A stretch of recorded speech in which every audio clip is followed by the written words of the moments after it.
नमस्कार दोस्तों, current affair की एक और क्लास में आप सभी का हार्दिक स्वागत है। मेरा नाम है रवि। तो चलिए आज की वीडियो को हम शुरू करते हैं। और आज की वीडियो में हम बात करेंगे संसद भवन के बारे में बात करेंगे। करंट अफेयर का एक टॉपिक है क्योंकि अभी हम लोग देख रहे हैं कि 18 से लेकर 22 सितंबर के बीच में संसद का विशेष सत्र का आयोजन यहाँ पर किया गया है और इसमें बहुत सारे विधेयक हैं जो कि पारित होने वाले हैं।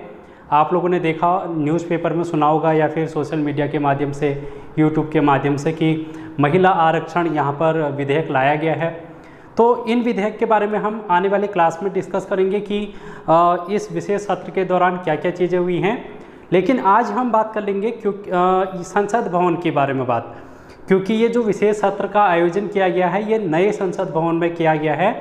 जैसे कि हम लोग देख पा रहे हैं कि 2020 के बाद नया संसद भवन बनना शुरू हुआ था और 2023 में इसका शुभारंभ कर दिया गया है और पहला सत्र विशेष सत्र के रूप में यहाँ पर आयोजित किया गया है।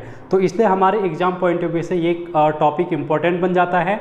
ये करंट अफेयर के लिहाज से तो इम्पोर्टेंट है ही, इसके अलावा इतिहास के संदर्भ में भी ये इम्पोर्टेंट है, इसके अलावा इंडियन पॉलिटी के संदर्भ में भी ये इम्पोर्टेंट टॉपिक है। तो ये जीएस और करंट अफेयर का एक प्रकार से मिश्रण रूप आप लोगों को देखने को मिलेगा।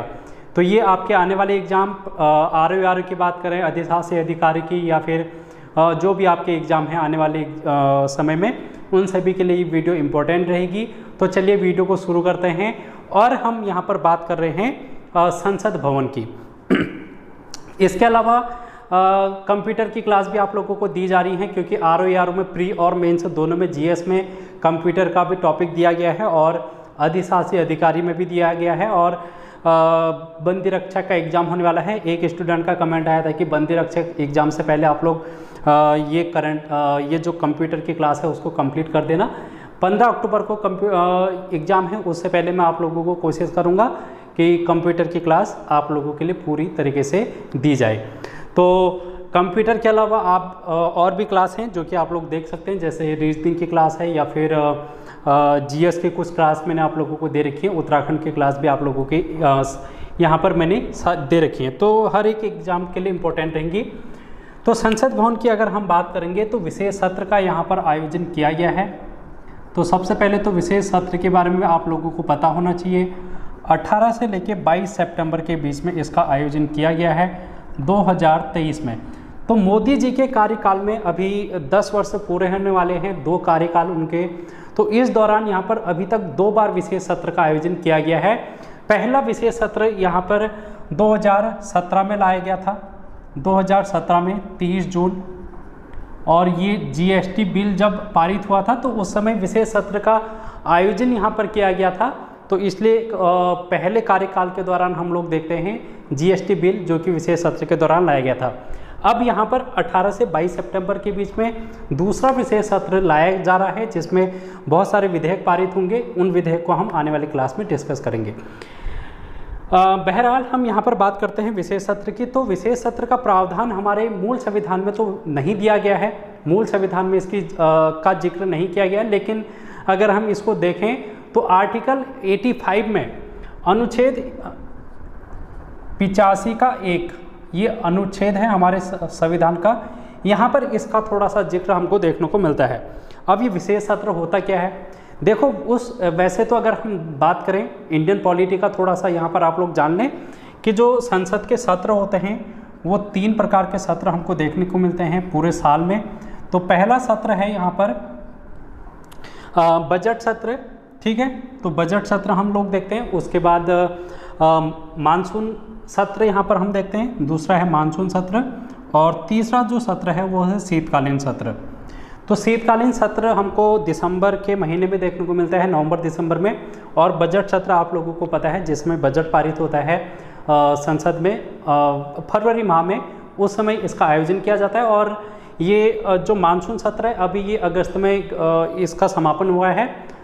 तो जिस समय ये तीनों सत्र नहीं चल रहे होते हैं, ना ही बजट सत्र हो, ना ही मानसून, ना ही शीतकालीन सत्र, उस स्थिति में क्योंकि कुछ महीने तो बचेंगे ना इनके बीच में, तो उस महीने में या फिर उन दिनों में जब कोई भी सत्र यहाँ पर नहीं चल रहा होगा, देश के हित में या फिर हम देखें कि कोई ऐसा विधेयक हमको पारित करना है राष्ट्रीय हित में और जो ज़रूरी है, तो उसके लिए यहाँ पर विशेष सत्र का आयोजन किया जाता है। तो इसलिए ये टॉपिक आपके एग्जाम के इम्पोर्टेंट रहेगा। तो विशेष सत्र 18 से 22 सितंबर के बीच में इसको आयोजित किया गया है। अब ये जो विशेष सत्र है ये नए संसद भवन में इसको आयोजन इसका किया गया है। तो नए संसद भवन में भी हम जाएंगे, लेकिन उससे पहले हम पुराने संसद भवन के बारे में बात कर लेते हैं, क्योंकि पुराने संसद भवन भी हमारे इतिहास का एक महत्वपूर्ण विषय रहा है। क्योंकि यहाँ पर अभी हम देखते हैं 1947 से लेकर अभी तक 75 वर्ष तक हम लोगों ने इसमें बहुत से कानून पारित किए हैं और अपने देश के राष्ट्रीय हित से संबंधित सभी चर्चाएं हमने इस सदन में की हैं। तो इसलिए ये संसद भवन हमारे लिए बहुत इम्पोर्टेंट हो जाता है और बहुत यादगार पल ये हमारे लिए हो जाता है। तो इसलिए यहाँ पर अगर हम बात करेंगे पुराने संसद भवन की, तो उसकी भी हम यहाँ पर बात करेंगे। लेकिन यहाँ पर आप देखो 18 सितंबर जो पुरानी संसद भवन है, पुरानी संसद, इसका अंतिम सत्र था, ये अंतिम सत्र, ठीक है। तो आप लोगों से पूछा जा सकता है कि अंतिम सत्र यहाँ पर अंतिम बैठक कब आयोजित की गई है, तो 17 सितंबर को नहीं, 18 सितंबर को, और 19 सितंबर को यहाँ पर नई संसद भवन में जो बैठक है वो आयोजित की गई है। तो नया संसद भवन में कब बैठक हुई है, 19 सितंबर, और 18 सितंबर को यहाँ पर पुरानी संसद भवन में बैठक हुई है। और पुरानी संसद भवन के बारे में थोड़ा सा इतिहास जान लेते हैं, क्योंकि इस चीज़ को आप लोगों को पता होना चाहिए, यहाँ पर से भी एग्जाम में क्वेश्चन बन सकते हैं। तो हम यहाँ पर जिक्र करेंगे अब पुरानी संसद भवन का। देखो, पुरानी संसद भवन की अगर हम बात करें,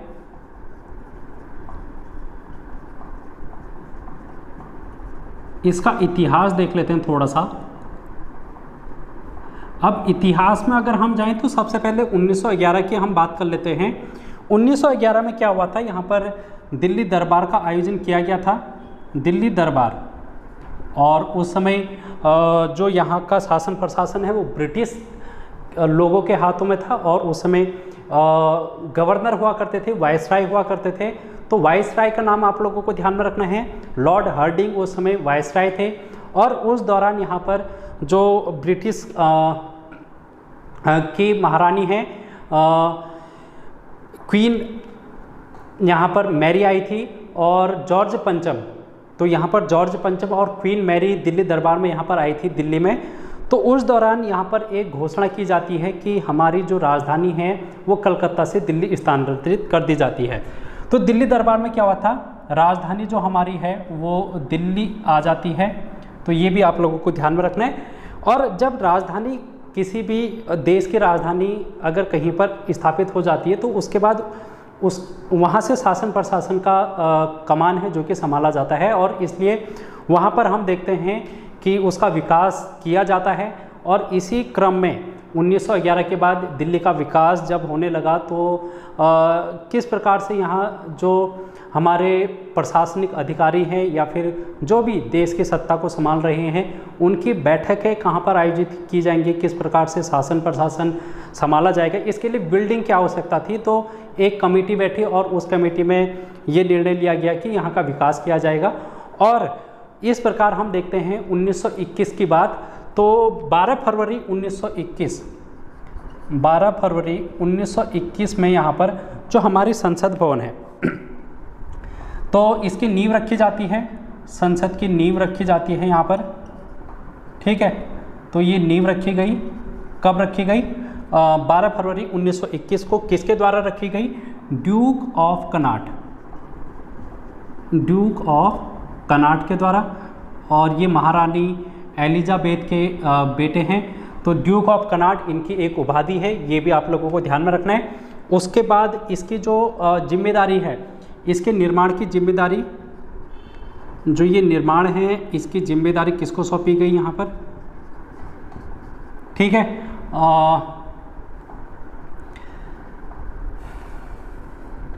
लुटियंस को सौंपी गई, लुटियंस और हर्बर्ट बेकर, ठीक है। तो तो ये दो व्यक्ति हैं, लुटियंस और हर्बर्ट बेकर, और लुटियंस का पूरा नाम एडविन लुटियंस है। इनका नाम है एडविन लुटियंस।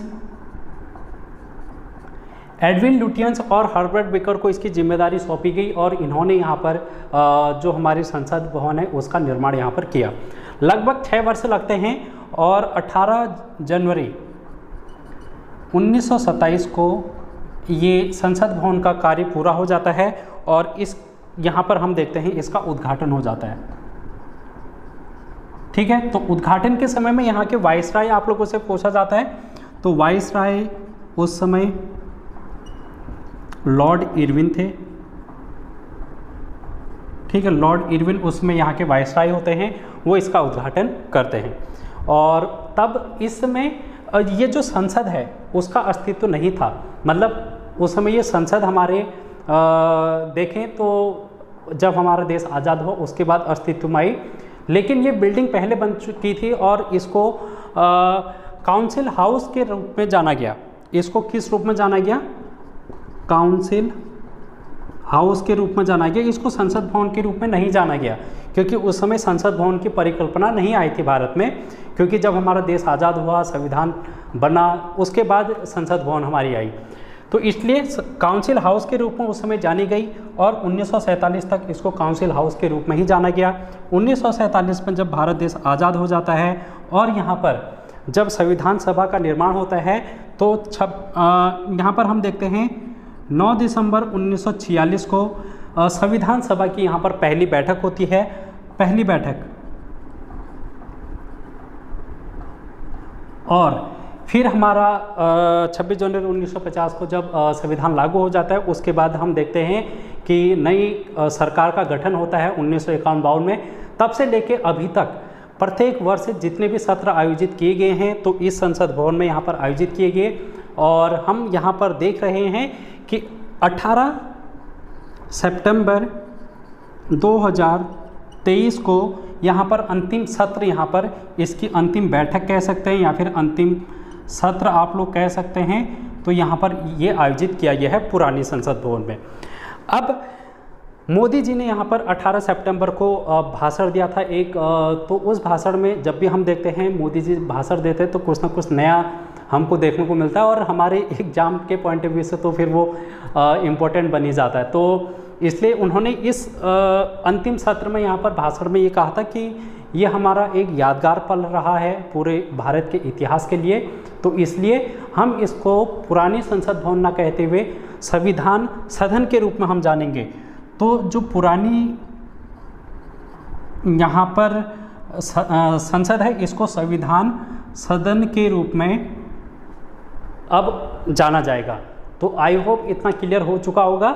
ये तो था पुरानी संसद भवन का इतिहास जो कि अभी तक हम लोगों ने देखा।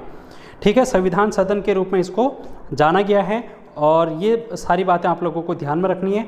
उस समय यहाँ पर जब ये संसद भवन बनी थी तो 83 लाख का यहाँ पर खर्च आया था। तो आप लोगों से अगर पूछा जाए कि संसद भवन बनने में कितने का खर्च आया था तो 83 लाख का यहाँ पर खर्च आया था। अब हम बात करेंगे नई संसद भवन का।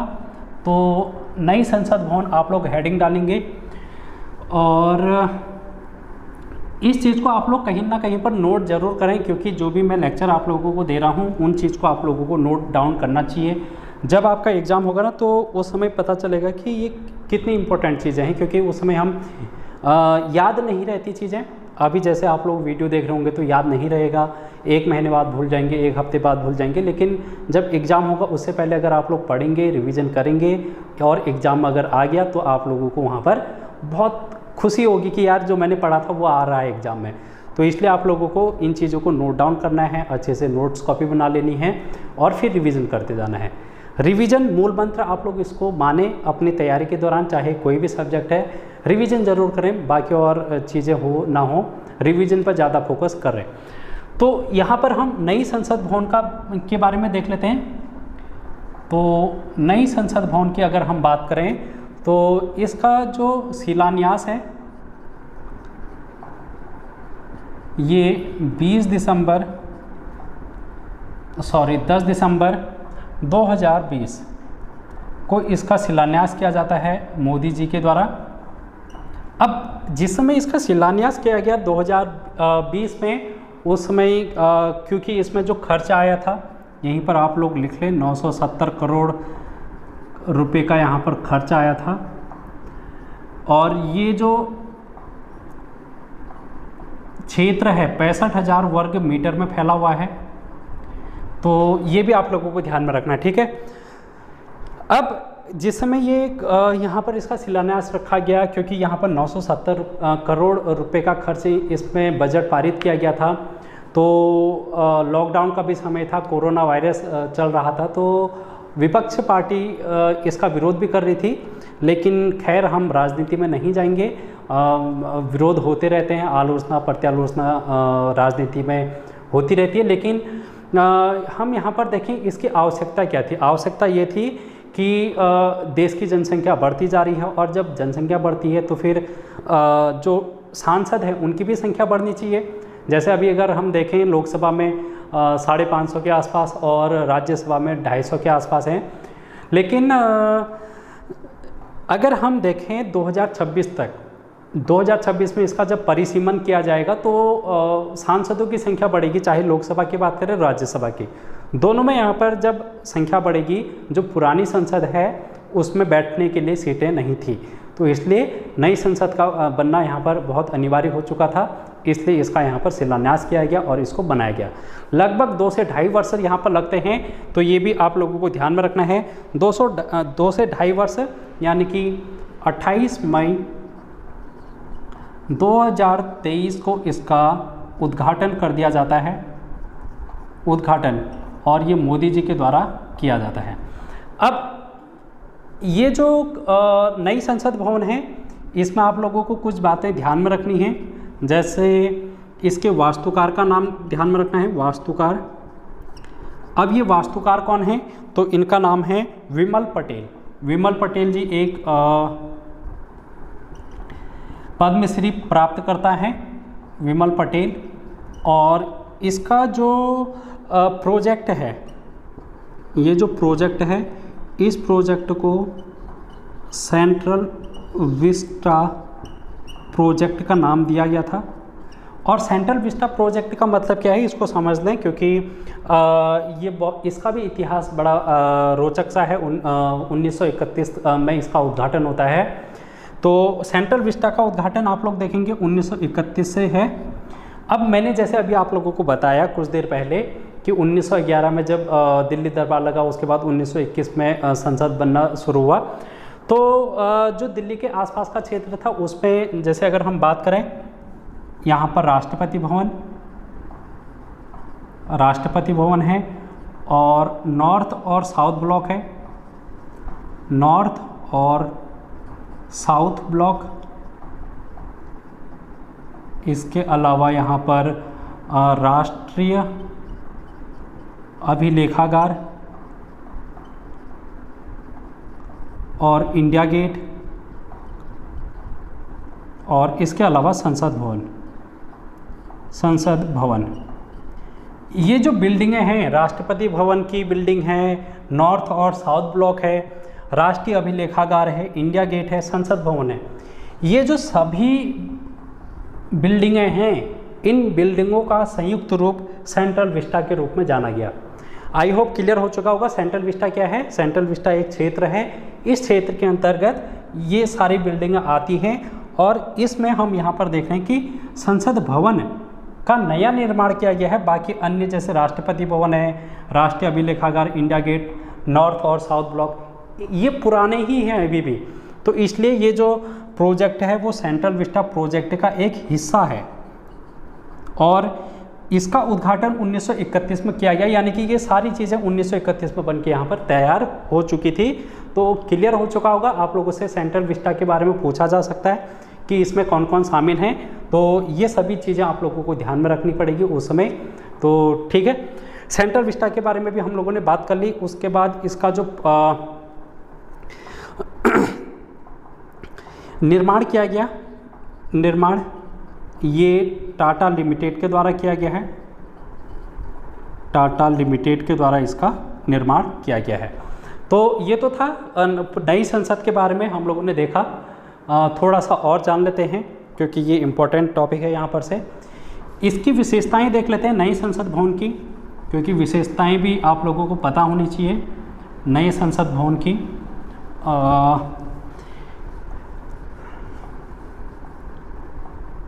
यहाँ पर देखो, सबसे पहले तो आप लोगों को लोकसभा का ध्यान में रखना है। लोकसभा के लिए यहाँ पर 888 सीट हैं इस नई संसद भवन में। जो पुरानी संसद भवन थी उसमें 543 सीट हैं, ठीक है। जो अभी पुरानी वर्तमान में जहाँ पर हम देख रहे थे, जिसको संविधान सदन के रूप में हमने देखा अभी, तो वहाँ पर 543 सीटें थी, लेकिन नई संसद भवन में 888 सीटें होंगी। अब इसका जो डिजाइन तैयार किया गया है, डिजाइन हमारा जो राष्ट्रीय पक्षी है, राष्ट्रीय पक्षी मोर, इस पर आधारित है, ठीक है। इसका डिजाइन लोकसभा का किस पर आधारित है? राष्ट्रीय पक्षी मोर पर आधारित है। हमको इसकी बिल्डिंग है, छतें हैं, लोकसभा की जो कंस्ट्रक्शन है वहाँ पर हमको राष्ट्रीय पक्षी मोर का डिजाइन देखने को मिलेगा। तो ये इम्पोर्टेंट क्वेश्चन रहेगा आपके एग्जाम के आने वाले। और इसके अलावा जब संयुक्त अधिवेशन होता है, संयुक्त अधिवेशन, उस समय यहाँ पर 1272 सीट है, ठीक है। 1272 सीट है संयुक्त अधिवेशन। संयुक्त अधिवेशन क्या होता है? जब लोकसभा और राज्यसभा में कोई भी विधेयक पारित नहीं हो पा रहा है, किसी कारणवश, हो सकता है मतभेद हो किसी विषय को लेकर, तो स्पष्ट बहुमत जब नहीं मिल पाता है ना अगर किसी एक सदन से, तो उस समय फिर बिल पारित नहीं हो पाता, यानी कि कानून नहीं बन पाता, क्योंकि किसी भी कानून को दोनों सदनों से पारित होना पड़ता है। इसलिए राष्ट्रपति क्या करता है, अगर उसको लगे कि यार ये राष्ट्रीय हित के लिए बहुत ज़रूरी है ये कानून, इसलिए वो लोकसभा और राज्यसभा के सदस्यों को साथ में बैठा के संयुक्त अधिवेशन की घोषणा करता है। तो संयुक्त अधिवेशन के बारे में अगर हम बात करें तो अनुच्छेद 108, हमारे संविधान का अनुच्छेद 108 यहाँ पर इसका जिक्र किया गया है। और ये कौन बुलाता है? राष्ट्रपति बुलाता है। और इसकी अध्यक्षता कौन करता है? जो लोकसभा के अध्यक्ष होते हैं वो इसकी अध्यक्षता करते हैं। इसके बाद हम यहाँ पर देखेंगे राज्यसभा। राज्यसभा में 348 सीटें हैं और अभी वर्तमान में 250 सीटें हैं, ठीक है। तो ये जो है इसकी विशेषताएं हैं। और राज्यसभा का जो डिज़ाइन तैयार किया गया है, इसका हम डिज़ाइन अगर देखें तो राष्ट्रीय पुष्प क्या है? कमल। तो कमल के डिज़ाइन पर इसको आधारित बनाया गया है राज्यसभा को। तो ये भी आप लोगों से पूछा जा सकता है, इम्पोर्टेंट है। दो चीज़ें इम्पोर्टेंट है, लोकसभा का डिज़ाइन और राज्यसभा का डिज़ाइन। इसके अलावा जो ये नया संसद भवन है, इसका आकार अगर हम बात करें, आकार, तो इसका आकार त्रिकोणाकार है, ठीक है। त्रिकोणाकार या फिर त्रिकोणाकार, ये इसका आकार है। अब इसकी एक महत्वपूर्ण खासियत देख लेते हैं, ठीक है। नई संसद भवन की एक खासियत देख लेते हैं, क्योंकि यहाँ पर इतिहास में थोड़ा सा इसका जिक्र हमको देखने को मिलता है। तो सेंगोल के बारे में आप लोगों ने सुना होगा। सेंगोल क्या है, इसको थोड़ा सा समझ लेते हैं। यहाँ पर सेंगोल का स्थापित किया गया है, सेंगोल स्थापित किया गया है नए संसद भवन में, जहाँ पर अध्यक्ष बैठते हैं, ठीक है। लोकसभा अध्यक्ष जहाँ पर बैठते हैं उनकी सीट के बगल में लगभग 5 फीट ऊंचा है ये। और ये है क्या? सेंगोल है क्या? ये इसकी प्रतिमा को 5 फीट ऊंचा स्थापित किया गया है। और ये है क्या? तो ये एक प्रकार का तमिल शब्द है, तमिल शब्द से ये मिलके बना है। और तमिल में इसको हम बोलते हैं सैम्मे। क्या बोलते हैं? सैम्मे बोलते हैं। और इसका अर्थ होता है न्याय धर्म। इसका अर्थ क्या है? न्याय धर्म। ये एक प्रकार का राजदंड है, ये एक प्रकार का क्या है?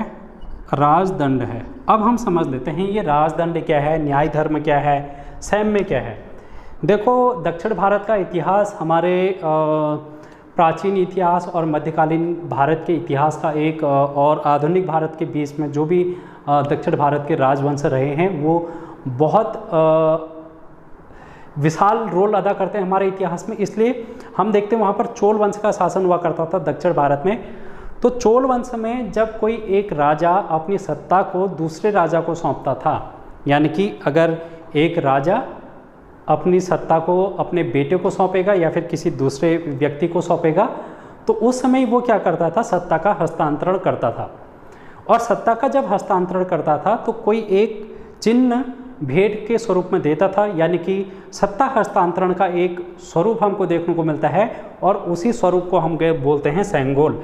तो ये क्या है, एक प्रकार का जो सत्ता हस्तांतरण है, हस्तांतरण इसका प्रतीक है, ये सत्ता हस्तांतरण का प्रतीक है और ये हमको चोल वंश में देखने को मिलता है। तो आप लोगों से इसके बारे में भी पूछा जा सकता है।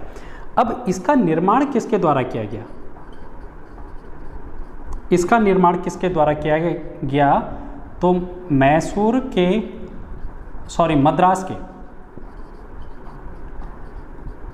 मद्रास के एक व्यक्ति हैं जिनका नाम है बुम्मीडी बंगारू चेट्टी। ठीक है, बुम्मीडी बंगारू चेट्टी इनका नाम है, इनके द्वारा इस सेंगोल का निर्माण किया गया है। ये नई संसद भवन में क्यों रखा गया है फिर, क्योंकि इसका इतिहास तो हम चोल वंश में देखते हैं, लेकिन नई संसद भवन में इसलिए रखा गया है जिस समय ब्रिटिश सरकार के द्वारा भारत सरकार को, जब नेहरू जी प्रधानमंत्री बने तो उस समय सत्ता का हस्तांतरण एक प्रकार से हम देखते हैं, क्योंकि ब्रिटिश सत्ता से हम भारत की सत्ता में आते हैं और हम भारतीयों के पास हमारी सत्ता आती है। तो इसलिए उस समय एक प्रकार से सत्ता हस्तांतरण देखा गया और सत्ता जब हस्तांतरण किया गया तो उस समय ये देखा गया कि ऐसा इस पल को क्या विशेष बनाया जाए। तो तब ये समझ में आया कि हमने चोल वंश का जो इतिहास देखा था उसमें सत्ता हस्तांतरण के समय में सेंगोल भेंट किया जाता था एक राजा से दूसरे राजा को। तो इसलिए जो लॉर्ड यहाँ पर उस समय माउंटबेटन थे, उनके द्वारा, माउंटबेटन क्योंकि अंतिम वायसराय थे, गवर्नर जनरल थे भारत के, तो उनके द्वारा नेहरू जी को ये सेंगोल भेंट किया गया था। इसलिए इस सेंगोल का यहाँ पर हम नई संसद भवन में भी रोल अदा देखने को मिलता है। तो ये तो था सेंगोल के बारे में। ठीक है, तो ये सारी बातें हैं जो कि आप लोगों को यहाँ पर ध्यान में रखनी। इसके अलावा इसका जो शीर्ष है उसमें नंदी बैल का यहाँ पर हमको अंकन देखने को मिलता है सेंगोल के शीर्ष भाग पर। तो ये हो गया है हमारा आज का सेशन, जो कि आपके एग्ज़ाम के पॉइंट ऑफ व्यू से बहुत इम्पोर्टेंट था। इस विशेष सत्र में जो भी बातें हुई होंगी मैं आप लोगों को टेलीग्राम चैनल के माध्यम से भी दे दूंगा और एक नई वीडियो बना के भी दे दूंगा, इसमें कौन कौन से विधेयक पारित हुए हैं और आपके करंट अफेयर के लिए क्या इंपॉर्टेंट है। तो मिलते हैं बहुत जल्द। आज की वीडियो में इतना ही। कमेंट करके ज़रूर बताना कि आप लोगों को वीडियो कैसे लगी। तो thank you so much, take care, bye bye.